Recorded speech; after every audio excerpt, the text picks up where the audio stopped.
हरे कृष्ण दोस्तों, यहाँ पे मैं जो भी बोलता हूँ वो सब मेरे गुरु श्री हरिभाई कोठारी का है और वही मैं आपके सामने रखता हूँ। महादुराचारी भी जो अनन्य भाव से मुझे बचता है तो वो भी साधु ही मानने योग्य है, क्योंकि वो यथार्थ यानी कि शुभ निश्चय वाला है। हरे कृष्ण दोस्तों, मैं दीपक दीरावानी, मेरे YouTube channel Deepak Dirawani life time daily sharings and songs में आपका हार्दिक स्वागत करता हूँ। और आज का शेयरिंग सेशन है 587 और आज का टॉपिक है गीता अध्याय 9 श्लोक 30।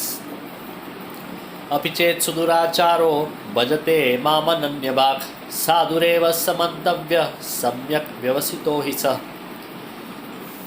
गीता सार्वजनीन है, गीता ये माँ है और माँ खुद के कोई भी बच्चे की उपेक्षा कर ही नहीं सकती है। पापी में पापी मनुष्य से लेके स्थित प्रज्ञता तक पहुंचा हुआ मनुष्य का गीता खुद के नाना मुझ से पान कराती है। गीता में भगवान ने स्वमुखे दिए हुए आश्वासनों में से एक मधुरतम आश्वासन इस श्लोक में है।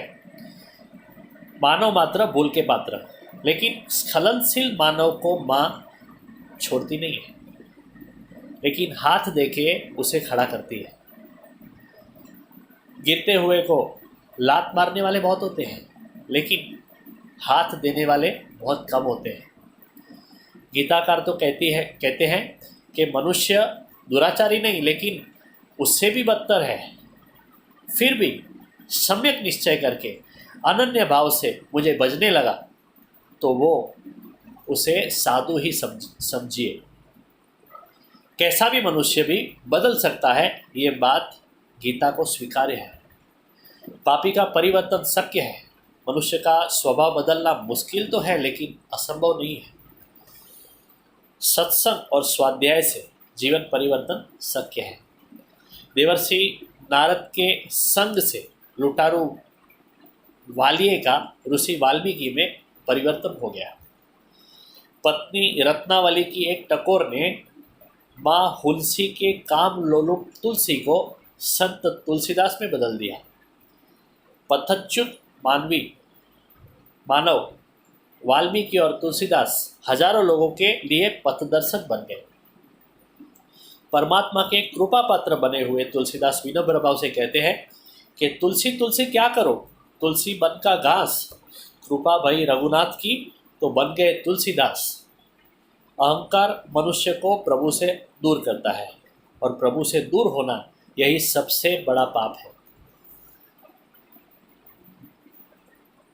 भगवान को अनन्य भाव से भजने वाले का अहंकार प्रभु खा जाते हैं।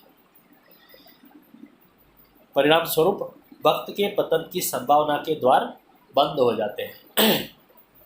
शारीरिक रोग के जैसे पाप या गुनाह ये मानसिक रोग है। रोगी के जैसे गुनहगार की भी चिकित्सा होनी चाहिए। गुनहगार के मन में से गुनाहित वृत्ति मिटा देनी चाहिए। इसके लिए प्रायश्चित बहुत ही उपयोगी है। देवल ऋषि ने तो प्रायश्चित के प्रकार दिखाते हुए सैकड़ों श्लोक लिखे हैं। कलापी ने भी कहा है कि हाँ, प्रायश्चित विपुल झरनों, विपुल झील स्वर्ग से उतरा हुआ, पापी उसमें डुबकी मार के पुण्यशाली बनते हैं। पश्चाताप से मनुष्य पाप मुक्त बनता है, उतना ही नहीं पवित्र बनता है, और इसके लिए गीता उसे सज्जन यानी कि साधु मानने का आदेश देती है। विशुद्ध अंतःकरण के प्रायश्चित से मानव के पाप धुल जाते हैं और फिर से उस मार्ग पे न जाने का सम्यक निश्चय होता है। परमात्मा का अनन्य भजन उसे पुनीत पंथ में सतत टिके रहने की और आगे बढ़ने की शक्ति बख्शता है। जैन दर्शन में भी अतिक्रमण हुआ है तो प्रतिक्रमण करने का आदेश है। सती तोरल ने जेसल को पाप के मार्ग से वापिस भेजा था। ये घटना भी यहाँ पे स्मरणीय है। कल के श्लोक का पारण करके रखेंगे।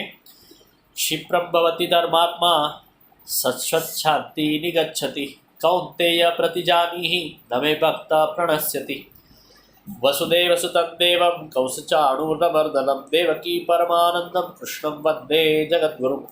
गुरुब्रह्मा गुरुर्विष्णु गुरुर्देवो महेश्वरः गुरुर्साक्षात् परब्रह्म तस्मै श्री गुरुवे नमः। दोस्तों, ये वीडियो आपको अच्छा लगा तो ज़रूर इसे लाइक कमेंट और शेयर करें, और मेरे यूट्यूब चैनल को अभी तक आपने सब्सक्राइब नहीं किया है तो अभी सब्सक्राइब करें। Thank you very much. Good night. Hare Krishna.